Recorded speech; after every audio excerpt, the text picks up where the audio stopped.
Alright, this is the book of Joel, chapter 2. I read in from verse 1. Blow ye the trumpet in Zion, and song the alarm in the holy mountain. Let all the inhabitants of the land know, tremble, for the day of the Lord cometh, for it is nigh at hand.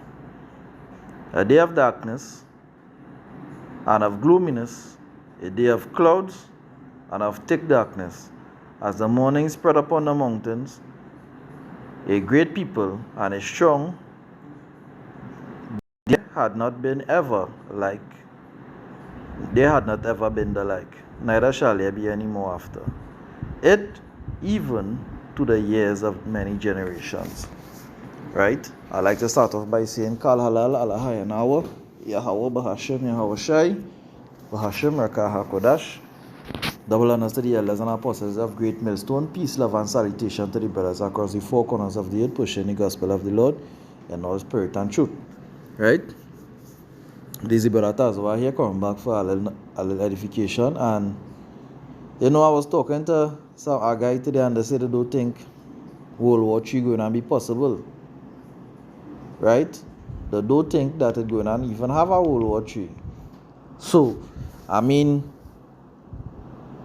not knowing the prophecies of the scriptures, you would think that, the leaders of the earth wouldn't be so mad to do such a thing, but knowing the prophecy of the scriptures, and watching this man check record, watching how the elites, how they're functioning from coming out of World War I, World War II, you're knowing the characteristic of who you're dealing with. So this is back in the book of Joel here, chapter 2 verse 3.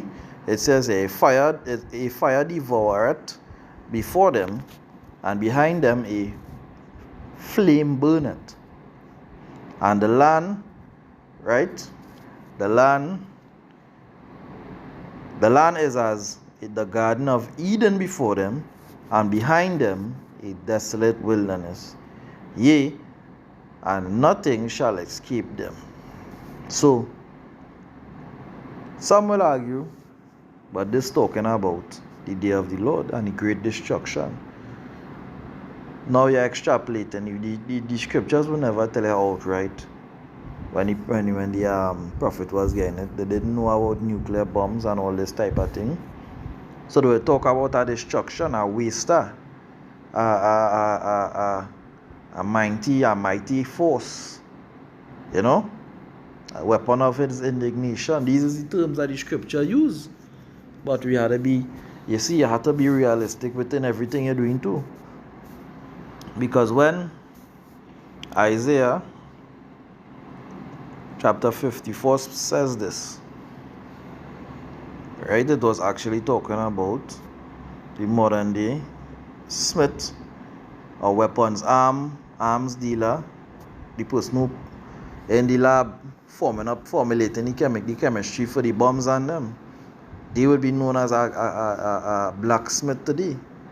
The ones who put any composition together in the gunpowder and how much to put. They are physics and gunsmiths.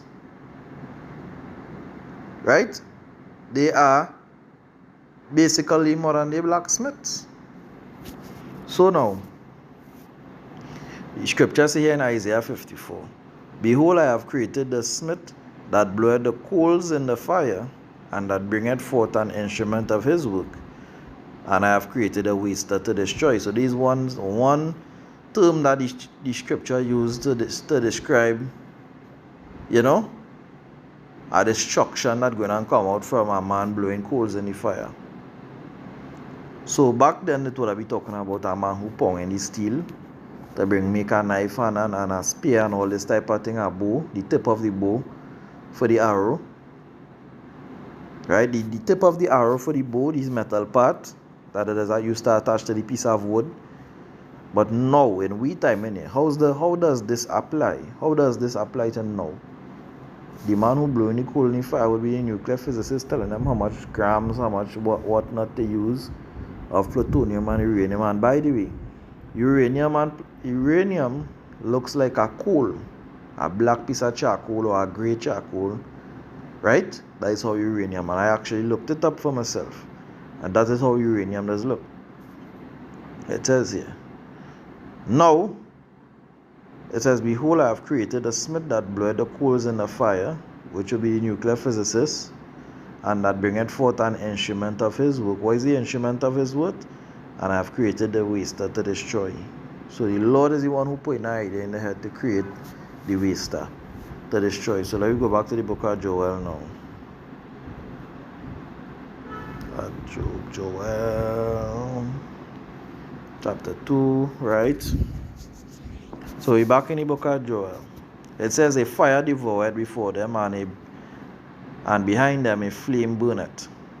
The land is as the Garden of Eden, so you go have a nice green lush country.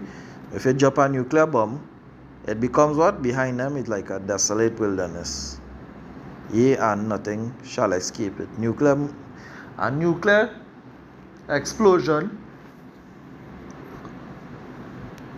Salakia, a nuclear explosion, to explain that would, as far as what they let us know, is that it has melt all the elements pursuant to. Same thing scripture says, just that they explain that the nuclear thermal heat does get so hot that it will melt everything and bring it down to dust in its part. Right? It will melt anything, so to speak. So if it was to burn down a forest, it's going to come like a wilderness. If a great heat, a destructive heat, was to pass through, and a big hot fire, this light, bushfire light, and after you watch, it has be a different sight from how it was. It has be like a wilderness, a desert place.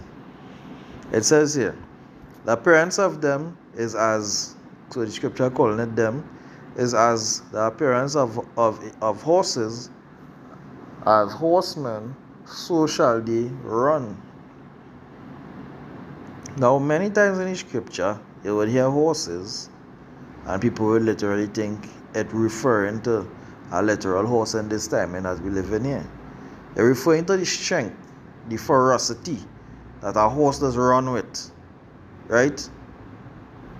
It says here, like the noise of chariots on the tops of mountains shall they leap. Now, if you ever watch any of them old time movie and them, right?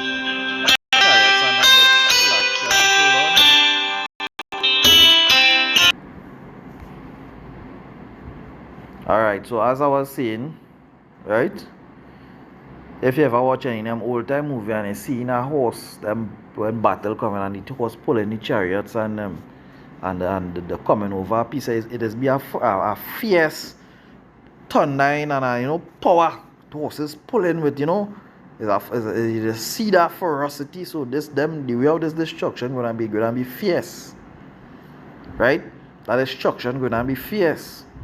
It said, like the noise of chariots on the top of a mountain shall they leap, like the nose of a flame of fire that devoureth the stubble, as a strong people sent into battle.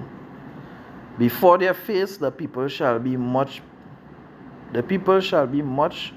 pained, all faces shall gather blackness. Right? It says, they shall run like mighty men, they shall climb up walls like men of war. So this thing that the scripture describing here, right? Telling you that it's so powerful, it will be sweeping through windows, it will be climbing up everything. It basically just telling you that this destruction gonna wipe out anything. Building, nothing not gonna be able to stop you. No defense that you build up not gonna be able to help you. It says here, and they shall march everyone in his way, and they shall not break their ranks. And that basically dealing up with, when we refer to the nuclear missiles, right, the navigation system that they have on the nuclear missile, all of them will hit which part that was programmed to hit. It says here, neither shall one trust another, they shall walk everyone in his path, and when they fall upon the sword, they shall not be wounded. Right? So A missile can be hurt. So this missile is what doing the hurting. Alright? It says here, they shall run to and fro into the city, they shall run up the walls like the they shall run up the wall, they shall climb up upon the houses, they shall enter into the windows like a thief. Right? So nothing will be able to stop the destructive wind that after the missiles and them, get detonated going to happen. The earth shall quake before them, and heavens shall tremble. The sun and the moon shall be darkened, and the stars shall withdraw their shining. And what that going to be from the amount of smoke that from the explosion could be built up in the atmosphere, and you wouldn't be able to see anything.